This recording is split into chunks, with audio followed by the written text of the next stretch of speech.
Hello दोस्तों, नमस्ते, नमस्कार। वेलकम टू गौरव जी के booster dose target with Gaurav Kumar and smart study with Gaurav Kumar में आपका दिल से प्यारे बच्चे हार्दिक स्वागत करता हूं। जैसा कि आप बोर्ड पे ही देख रहे हैं, हमारा जो टॉपिक है वो है साइंस, यानी कि आज हमारा जो सब्जेक्ट भी होगा वो साइंस होगा। इसके अंदर एक बेसिक से लेकर आपको पूरी एडवांस लेवल तक की साइंस कराऊंगा प्यारे बच्चे, जो कि हमारी फिजिक्स, केमिस्ट्री और बायो तीनों लेवल पर आपको अच्छे लेवल पे लेके चलेंगे। जैसे मैंने हिस्ट्री को शुरू किया है मेडिवल, मॉडर्न एंड आपकी एंशिएंट लेवल पे, उसी तरीके से साइंस भी चलेगी प्यारे बच्चे, बायोलॉजी, केमिस्ट्री और फिजिक्स लेवल पे, जिसमें मैं हर एक पार्ट्स को एक अच्छे लेवल पे कराने की कोशिश करूंगा, जो कि कंपटीशन लेवल पर बहुत ही प्यारे बच्चे अच्छा होगा। ठीक है जी, कोशिश रहेगी कि साइंस की क्लास भी आपको बहुत अच्छी लगे, पसंद आए और उसी लेवल पर पसंद आए। जैसे आप हिस्ट्री को पसंद कर रहे हैं वैसे ही आपको साइंस लेवल भी कराऊंगा। हमारे बॉडी में क्या क्या चीज़ें होती हैं, कौन कौन सी चीज़ों के बारे में पढ़ेंगे, प्लस प्लांट्स के बारे में पढ़ेंगे, प्लस एटम एंड मॉलिक्यूल्स के बारे में पढ़ेंगे, प्लस एलिमेंट्स, कंपाउंड्स के बारे में पढ़ेंगे, कार्बन्स के बारे में पढ़ेंगे, पीरियोडिक टेबल के बारे में पढ़ेंगे, फोर्सेस के बारे में पढ़ेंगे, फिजिक्स, केमिस्ट्रीज या कह सकते हो फिजिकल एक्टिविटीज़ के बारे में पढ़ेंगे, फोर्सेस के बारे में पढ़ेंगे। हर एक चीज़ आपको एक डिटेल वर्जन में पढ़ाने की कोशिश करूंगा। तो आज हमारी क्लास फर्स्ट है प्यारे बच्चे साइंस की, जिसमें मैं आपको कुछ बेसिक्स चीज़ें सिखाना चाहूँगा कि साइंस के अंदर हमें बेसिकली पढ़ना कौन कौन से लेवल पर है। तो हम लोग याद रखना, कंपटीशन लेवल के हिसाब से हम लोग साइंस को पढ़ेंगे, जो कंपटीशन लेवल के अंदर ज़्यादातर पूछा जाता है। बेसिकली साइंस के मेजरली अगर मैं ब्रांचेस की बात करूं तो इसमें हम तीन तरीके की ब्रांचेस के बारे में पढ़ेंगे प्यारे बच्चे। फिजिक्स के बारे में पढ़ेंगे, दूसरा हम लोग पढ़ेंगे सर प्यारे बच्चे केमिस्ट्री के बारे में पढ़ेंगे सर, पीसीएम जिसे बोलते हो आप लोग, फिजिक्स केमिस्ट्री के बारे में पढ़ेंगे, और तीसरी पढ़ेंगे बायोलॉजी के बारे में। ठीक है जी, यानी कि तीन तीन हमारे क्या है सर, तीन तीन हमारे इसकी ब्रांचेस हैं। जनरल अगर मैं बात करूं शॉर्ट लेवल पे, सभी तीनों ब्रांचेस को अगर मैं शॉर्ट लेवल पे समझाना चाहूं तो बायोलॉजी के अंदर हमें जो पढ़ना है सर, आपको नाम से ही पता लग रहा है, बायो।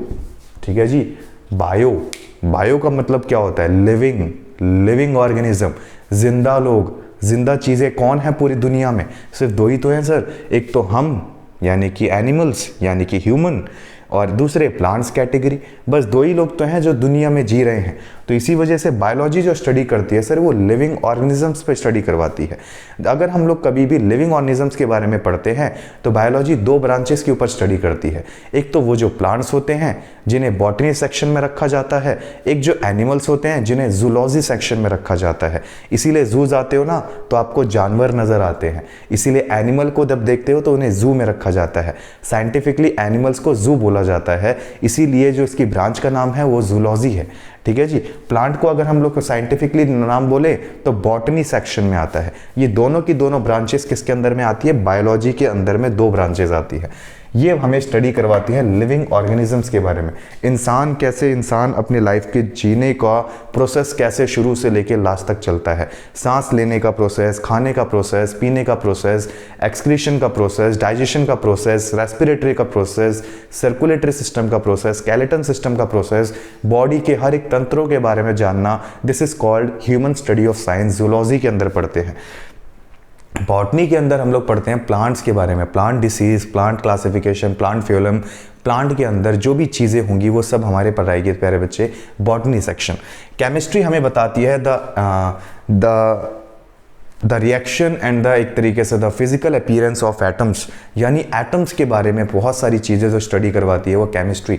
यानी एटम्स, छोटे छोटे एटम्स मिलकर किसी भी एलिमेंट्स को बनाते हैं, किसी भी एलिमेंट्स को मिलाकर सारे के सारे एक कंपाउंड बनता है, मॉलिक्यूल्स बनते हैं। इन्हीं चीज़ों को या कह सकते हो the movement of atom in our surrounding या movement of matter in our surroundings, इन सभी टर्म्स को हम लोग केमिस्ट्री लेवल पे पढ़ेंगे प्यारे बच्चे। जैसे कि हम छोटे छोटे एटम्स को मिला दें, जैसे सोडियम के छोटे छोटे एटम्स मिला दें तो बड़ा सा एक सोडियम एलिमेंट बन जाएगा। यानी कि सीधी सी बात है, आपने कभी सोडियम का नाम सुना होगा जिसे Na लिखते हो आप लोग। सोडियम को क्या लिखते हैं प्यारे बच्चे, केमिकल फॉर्मूले बेसिस पे Na लिखते हैं। अगर मैं सोडियम की बात करता हूँ, सोडियम बना कैसे है प्यारे बच्चे, सोडियम एक तरीके का क्या है, सोडियम एक तरीके का एलिमेंट है। क्या है प्यारे बच्चे, एलिमेंट है। ये एलिमेंट बनते किससे हैं, छोटे छोटे एटम से बनते हैं, छोटे छोटे एटम से बनते हैं। ठीक है जी, छोटे छोटे सब एटम से बनते हैं। इन्हीं के एटम के अंदर छोटे छोटे सब एटम्स होते हैं, इन्हीं के अंदर छोटे छोटे सब एटम्स होते हैं। इन्हीं सब एटम्स को मिलाकर एक पूरा का पूरा क्या बनता है प्यारे बच्चे, सोडियम बन जाता है। ये भी सोडियम का एटम है, ये भी सोडियम का एटम है, ये भी सोडियम का एटम है, ये भी सोडियम का एटम है, ये भी सोडियम का एटम है, ये भी सोडियम का एटम है, ये भी सोडियम का है, ये भी सोडियम का है, ये भी सोडियम का, ये भी सोडियम, सारे के सारे सोडियम, इतने सारे छोटे छोटे एटम्स मिला के एक बड़ा सा सोडियम बना लेते हैं। जब ये बड़ा सोडियम बन जाता है तो ये फिर क्या करता है, छोटे छोटे क्लोरीन्स, यानी कि छोटे छोटे क्लोरीन्स मिलकर क्या करते हैं सर, छोटे छोटे क्लोरीन्स मिलकर क्या करते हैं, एक बड़ा क्लोरीन का फॉर्मेशन करते हैं। ये क्लोरीन भी क्या बना लेता है सर, ये क्लोरीन भी एक एलिमेंट बन जाता है। जब ये सोडियम और क्लोरीन आपस में दोनों मिल जाते हैं तो दो एलिमेंट्स मिलकर, प्यारे बच्चे, दो एलिमेंट्स मिलकर एक कंपाउंड बनाते हैं जिसका नाम पड़ जाता है NaCl, यानी सोडियम क्लोराइड कहा जाता है। यानी कॉम्बिनेशन रिएक्शन क्रिएट करते हैं ये लोग आपस में, एलिमेंट्स का कौन सा पॉजिटिव चार्ज, कौन सा negative charge, valency of electrons, सारी चीज़ें आपको केमिस्ट्री में समझाई जाएगी। फिजिक्स बताती है sir this is a physical activities of humans या physical activities of any object, जो कि किसी भी फिजिकल एक अपीयरेंस के आधार पर हम लोग उसे न्यूमेरिकल बेसिस पे जब कैलकुलेट करते हैं, दिस इज कॉल्ड फिजिक्स। किसी भी चीज़ को ऊपर फेंको, वो कितनी तेजी से नीचे गिर रहा है, दिस इज कॉल्ड फिजिक्स। कौन सी फोर्स लग रही है नीचे खींचते समय, ग्रेविटेशनल फोर्स, ये चीज़ कॉल्ड फिजिक्स। अगर आप मान के चलो किसी भी ज़मीन पर खड़े होकर किसी भी आप हैवी चीज़ को पुश करते हो, धक्का मार रहे हो, तो इसमें कौन सा फोर्स लग रहा है, दिस इज कॉल्ड फिजिक्स। आप बस में बैठे हो, बस चलती है, आप खड़े रहते हो, अचानक से ड्राइवर ब्रेक मार देता है, आप आगे की ओर गिर जाते हो, why, this is called physics. Inertia law लगेगा, क्या क्या चीज़ें हैं वो सब हम फिजिक्स में पढ़ेंगे। तो हमें एक छोटा छोटा मोटा मोटा सारी चीज़ें आपके बारे में पता लग गया, सर फिजिक्स में क्या पढ़ना है, केमिस्ट्री में क्या पढ़ना है, बायोलॉजी। इसी में सबसे पहले जो हम ब्रांच शुरू करेंगे प्यारे बच्चे, वो बायोलॉजी से करेंगे, क्योंकि फिजिक्स और केमिस्ट्री हम लोग लास्ट में इसलिए छेड़ेंगे क्योंकि ये न्यूमेरिकल सेक्शन है। सबसे पहले थ्योरेटिकल सेक्शन को ख़त्म कर लेते हैं, जो कि हमारी बायोलॉजी से शुरू होगी। तो आज बायोलॉजी के अंदर क्या क्या बेसिक चीज़ें समझाऊंगा, उसे बड़े ध्यान से समझते हुए चलना। बायोलॉजी हम लोग शुरू करने जा रहे हैं। बायोलॉजी के अंदर मैं बताना चाहूँगा प्यारे बच्चे, बायोलॉजी जो वर्ड है ये दो वर्ड से मिलकर बना है। एक तो बायोज और दूसरा लोगस। बायोज और लोगस प्यारे बच्चे। बायोस का मीनिंग होता है this is called living organism. किसी भी लिविंग ऑर्गेनिजम्स के बारे में जो बताता है उसी को हम लोग बायोस बोलते हैं। और लिविंग ऑर्गेनिज्म हमें भी पता है सर दो तरीके के होते हैं, एक होता है सर प्लांट्स जिसे आप लोग बॉटनी में डालते हो, और एक होता है सर एनिमल। एक होता है प्लांट, एक होता है एनिमल। लोगस वर्ड क्या है सर, लोगस वर्ड जो है ये मॉडर्नाइज टाइम के बाद इसका नाम लॉगस के बजाय लॉजी पड़ गया। क्या पड़ गया, लॉजी। किसी भी चीज़ की स्टडी करनी होती है, किसी भी चीज़ की पर्टिकुलर आप साइंटिफिकली स्टडी करते हो या किसी चीज़ के ऊपर आप डीपली स्टडी करते हो, पढ़ते हो उस चीज़ को, तो उसी के लिए स्टडी वर्ड के लिए एक साइंटिफिक वर्ड यूज़ किया जाता है लॉजी। क्या वर्ड यूज करते हैं प्यारे बच्चे, लॉजी। यानी कि अगर मैं बायो के बारे में स्टडी करूं तो उसे हम बायोलॉजी बोलते हैं। सीधी सी बात है सर, अगर मैं किसी भी लिविंग ऑर्गेनिजम्स के ऊपर स्टडी करने लग जाता हूं तो इसे साइंटिफिकली एक साइंटिफिकली क्या नाम दिया जाता है लिविंग ऑर्गेनिजम्स के लिए, तो सर एक ही वर्ड यूज़ किया जाता है बायो वर्ड। और अगर मैं उसके ऊपर स्टडी करना शुरू कर देता हूँ, उसके बारे में पढ़ना शुरू करता हूँ, तो उसके लिए लग जाता है बायोलॉजी। इसी वजह से दो वर्ड से मिलकर आपका बायोलॉजी तैयार हुआ। यानी लिविंग ऑर्गेनिजम्स की स्टडी करने के टाइम्स को क्या बोलते हैं, बायोलॉजी। अब बायोलॉजी के अंदर मैंने बताया सर लिविंग ऑर्गेनिजम्स में भी दो टर्म्स आती है, एक होती है प्लांट्स और एक होती है एनिमल्स। प्लांट्स के टर्म्स को बायोलॉजिकल टर्म्स में क्या बोलते हैं, दिस इज कॉल्ड बॉटनी बोलते हैं प्यारे बच्चे। क्या बोलते हैं, बॉटनी। यानी अगर हम लोग प्लांट्स की स्टडी करेंगे तो बॉटनी सेक्शन में करेंगे, एनिमल्स की स्टडी करते हैं तो इसकी दूसरी ब्रांच का नाम होता है जूलॉजी। जूलॉजी बोलते हैं। साइंटिफिकली अगर हम लोग एनिमल की स्टडी करते हैं this is called zoology. Zoology के अंदर क्या है प्यारे बच्चे, एनिमल के बारे में पढ़ाया जाता है। बॉटनी के अंदर क्या है प्यारे बच्चे, स्टडी ऑफ प्लांट्स के बारे में बात करते हैं। उसी के बाद अगर मैं बात करता हूँ प्यारे बच्चे, जूलॉजी जो होता है ये वर्ड्स है, इसके अंदर ध्यान से देखो एक वर्ड निकल के आ रहा है जू। और जू क्या होता है सर, जू में तो हमें कौन नजर आते हैं, एनिमल्स नजर आते हैं। एनिमल्स के बारे में जब आप पढ़ते हो तो इसके लिए हमेशा कौन सा वर्ड यूज़ करते हैं, जूलॉजी टाइप का वर्ड यूज़ करते हैं। अब इस जूलॉजी में हमें पढ़ना क्या है, एक छोटा सा पैराग्राफ बता देता हूँ, छोटा सा सिलेबस देख लो कि हमें जूलॉजी में पढ़ना क्या क्या है सर, कौन कौन सी चीज़ें हम लोग इसमें पढ़ेंगे। तो सबसे पहले हमारी बॉडी या कि किसी भी एनिमल की बॉडी बनती किससे प्यारे बच्चे, सेल से। तो सेल के बारे में हम लोग पढ़ेंगे, this is the fundamental unit of life.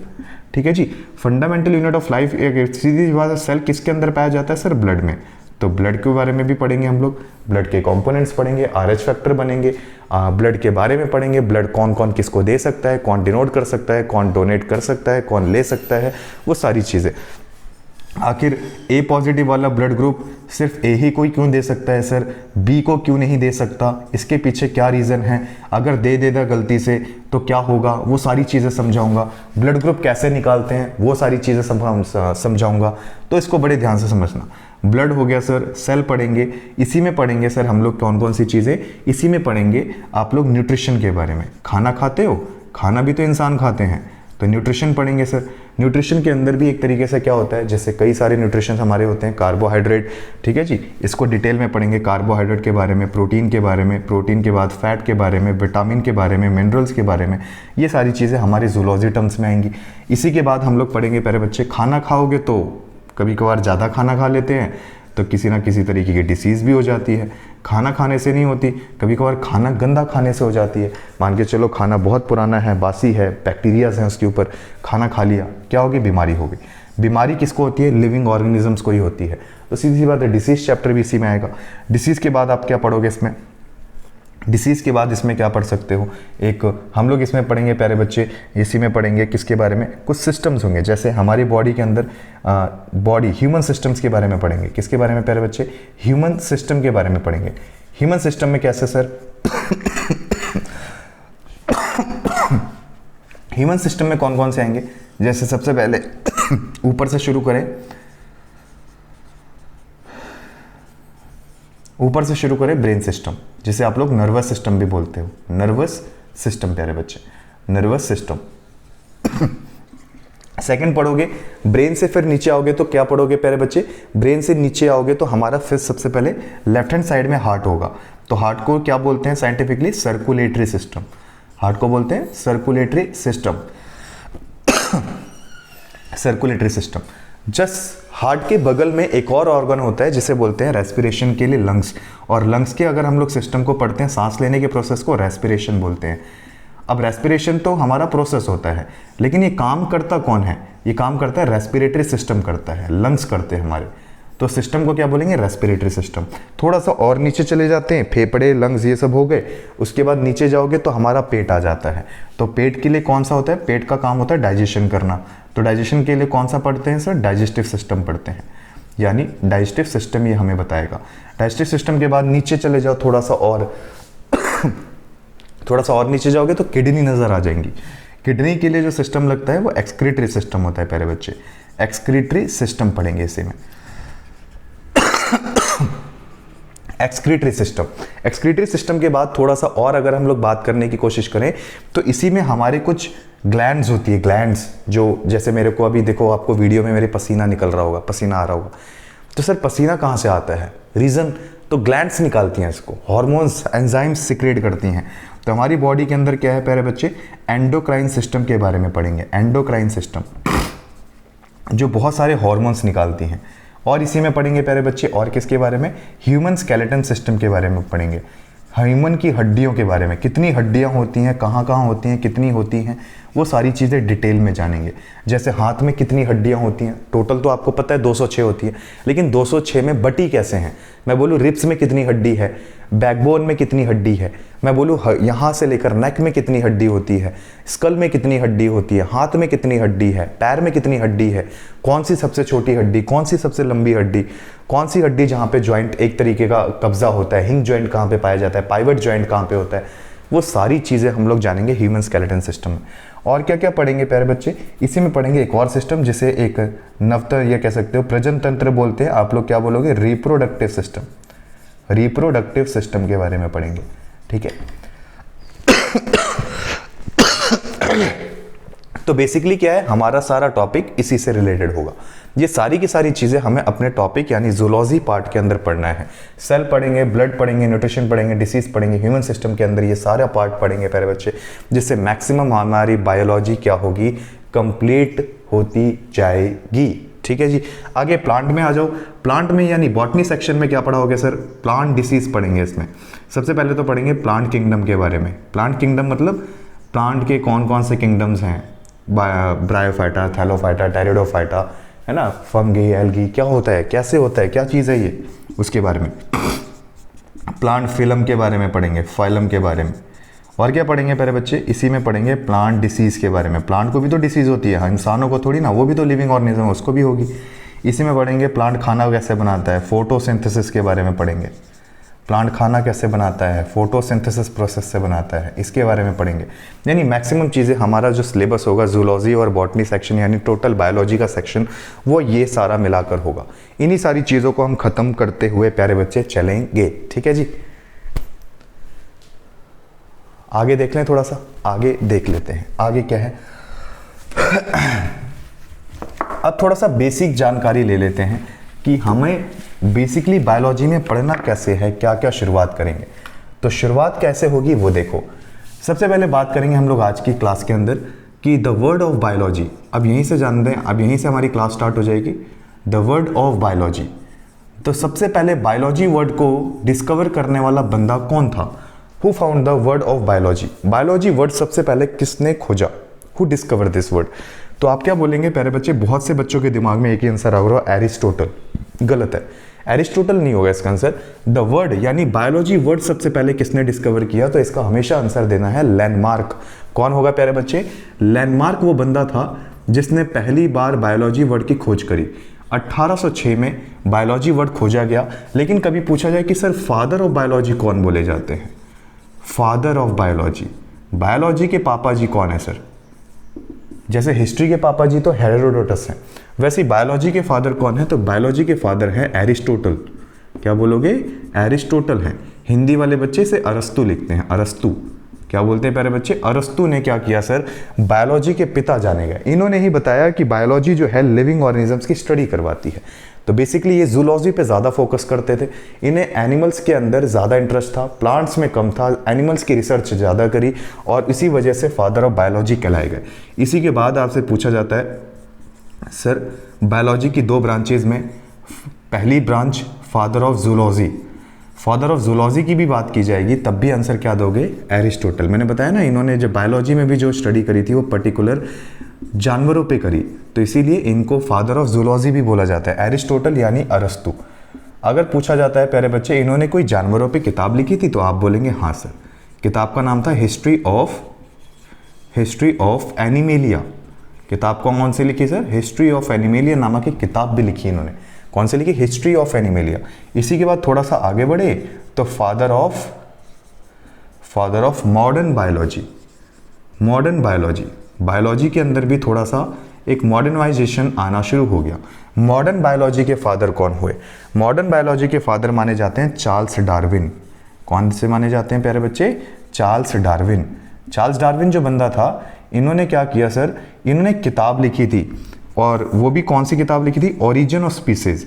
इन्होंने स्पीसीज के ऊपर काम किया, यानी कि जो हमारी प्रजातियां हैं, प्रजातियों के ऊपर काम किया। कहते हैं कि इंसान पहले खुद इंसान जैसा नहीं प्यारे बच्चे, इनके पूर्वज जानवर होते थे। पूर्वज जानवर में भी कौन होते थे सर? मंकीज, चिंपैंजीज होते थे। तो इनका कहना ये था कि भाई, लोगों का कहना है कि हम पहले चिंपैंजी थे, धीरे धीरे इंसानों में डेवलप हुए। कहना सही नहीं है, गलत है ये चीज़। लोगों की धारणा थी कि हम पहले चिंपैंजी जैसे दिखते ज़रूर थे, लेकिन चिंपैंजी नहीं थे। हमारा एंसेस्टर दोनों का एक ही था, मतलब कि हमारी फैमिली दोनों की एक ही थी। मतलब कि सीधी सी बात है, फैमिली मतलब कि जानवरों में मंकीज़ और हमारे इंसानों के दोनों की फैमिलीज एक ही थे, यानी कि इनके मम्मी पापा एक ही थे। उसकी हिसाब से ही दो जब बच्चे एक तरीके से कॉमन ओरिजिन से निकले हैं। जैसे एक सिंपल सी बात बताता हूँ। जैसे मान के चलो एक फैमिली है, उस फैमिली में एक मम्मी है, एक पापा है, और इन्हीं का एक बेटा हुआ अरुण नाम का, एक नाम वरुण है। ये दोनों ही जुड़वा हैं और दोनों की शक्ल एक जैसी है। अब ये दोनों की जुड़वा शक्ल क्यों है? क्योंकि प्यारे बच्चे एक कॉमन एंसेस्टर से आए हैं, एक ही फैमिली से आ गए। उसी तरीके से एक फैमिली थी पुराने समय में, एंसेस्टर्स हमारे जिनको बोलते थे पूर्वज। तो उन फैमिली के अंदर भी क्या था सर? एक से क्या आए हैं? एक से ह्यूमन आ गए, एक से मंकी आ गए। अब इसकी वजह से क्या है, ह्यूमन और मंकी की शक्ल एक जैसी नजर आती है, क्योंकि इनके पूर्वज क्या थे सर? सेम थे। इसी वजह से इन्होंने बोला ओरिजिन ऑफ स्पीसीज में कि इंसान पहले चारों पैरों पे चलता था, फिर धीरे धीरे इसने क्या किया, अपने आगे वाले पैरों का इस्तेमाल कम कर दिया। जैसे जैसे कम करता गया तो उसके आगे वाले पैर धीरे धीरे छोटे होते चले गए, जितना कम यूज़ करता गया उतने छोटे होते चले गए।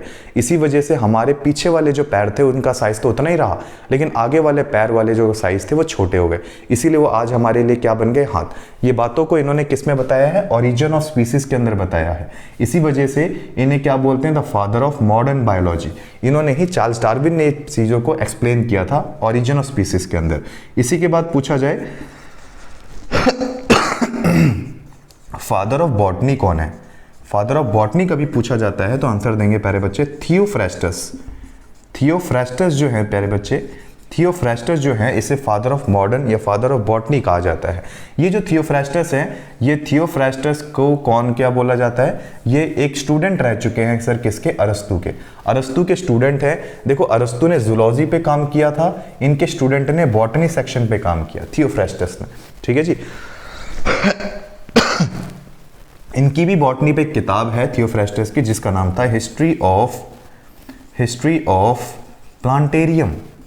हिस्ट्री ऑफ प्लांटेरियम किसकी किताब है प्यारे बच्चे, तो आंसर दे देना, ये किताब है बॉटनी की, किसकी, थियोफ्रास्टस की।